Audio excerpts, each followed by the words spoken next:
সারা বাংলাদেশের সফিবাদী সুন্নি মুসলমান আজকে রাজপথে নেমে এসেছে। 26 তারিখে বাংলার তরুণ সুন্নি মুসলমান যারা ঢাকার রাজপথ কাঁপিয়েছে তারা এখনো ঘুমায় নাই। শহীদ রইসুদ্দিনের সাথে আমি ঢাকার রাজপথে মিছিল করেছিলাম।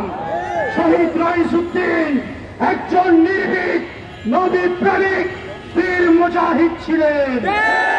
যদি শহীদ রইসের বিচার, শহীদ রইসের হত্যাকাণ্ডের বিচার এই বৈষম্য বিরোধী বাংলাদেশে যদি না হয়, তাহলে আগামীতে সুন্নি তরুণরা সারা বাংলাদেশের রেলপথ অবরোধ করে দিবে। আমরা সারা বাংলাদেশের রাজপথ অবরোধ করে দেব। আমরা সারা বাংলাদেশের নৌপথগুলো অবরোধ করে দেব।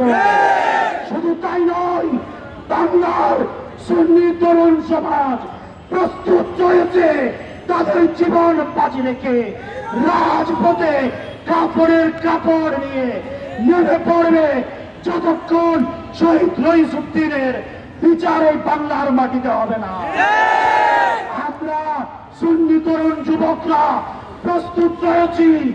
আগামী 24 ঘন্টার মধ্যে যদি শহীদ রইসের আসামিদের বিরুদ্ধে, পুলিশদের বিরুদ্ধে কোন আইনি ব্যবস্থা না নেই, স্বরাষ্ট্র মন্ত্রণালয় থেকে কোন আইনি ব্যবস্থা না নেই, আমরা সারা বাংলাদেশের শিক্ষা প্রতিষ্ঠানগুলো বন্ধ করে দিব।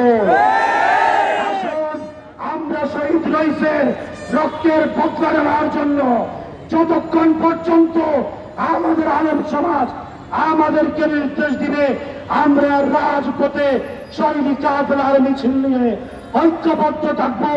এই আশাবাদ ব্যক্ত করে বক্তব্য এখানে শেষ করছি।